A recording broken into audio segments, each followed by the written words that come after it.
Welcome everybody, and thank you for tuning in to The Art of the Deal. This week I'm accompanied by Digby, a sensor company in a very competitive market. Today I'm joined by Noah Kohls, company CFO, and Samantha Gates, Director of R&D. Awesome, well I'm glad to have you both here. Glad to be here. Thanks for having us. Awesome, well I'm going to get right into it. So how do you think your company performed over your course of management in your years here? I think overall we performed pretty decent.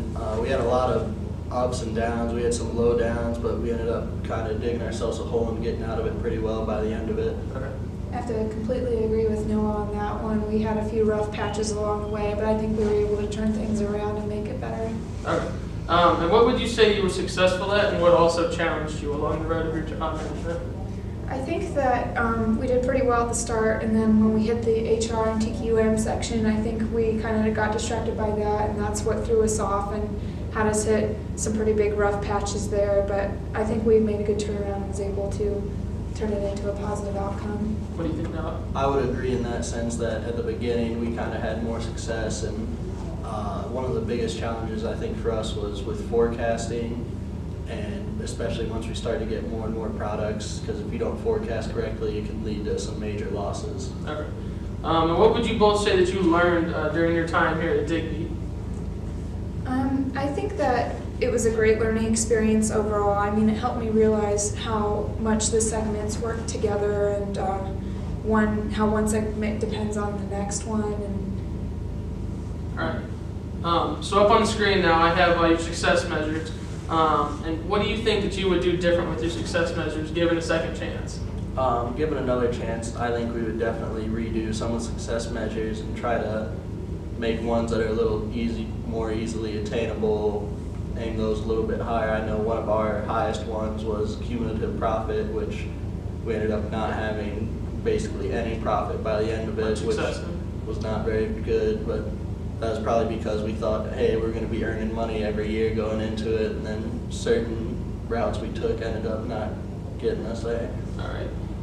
And then looking at your analyst score, you guys went from a 536 down to a 204. Why do you think that is, and what were the struggles along the road?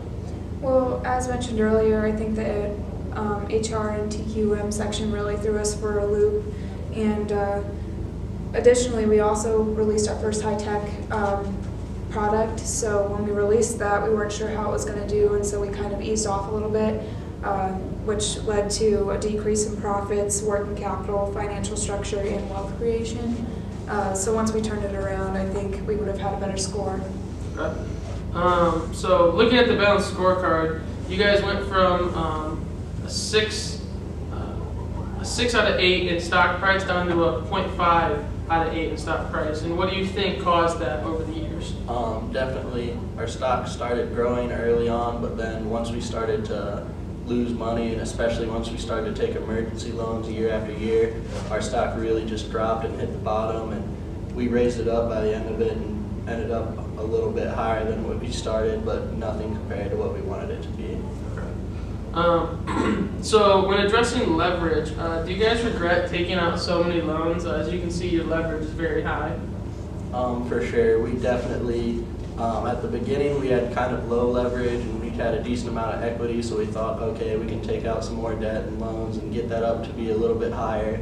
And then once the major emergency loans hit, it had our leverage skyrocket up to nearly 200 at one point.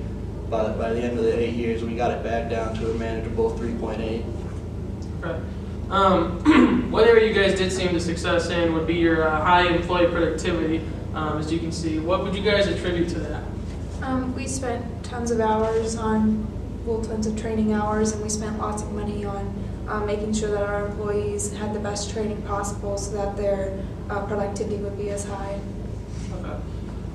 And then my last and final question. Your plant utilization was great for the most part. What was your guys' plan there? So at the beginning, that first year, we had just taken over the Digby, so we weren't up to our full potential, but after that we started using some of our sales forecasting and working towards using our full plant utilization. It was around the 6th round where we had just too much in stock, so then we stopped plant utilization for 1 year, used up all of our inventory, and then started over and ended up coming out on top with another 5 score. All right. Well, you guys answered my questions very well. I think that's all the time we have today, so I want to thank you for joining us on the show, and I want to thank all of you for tuning in. And join us next week where we look at one of Digby's competitors, Erie. Thank you and good night.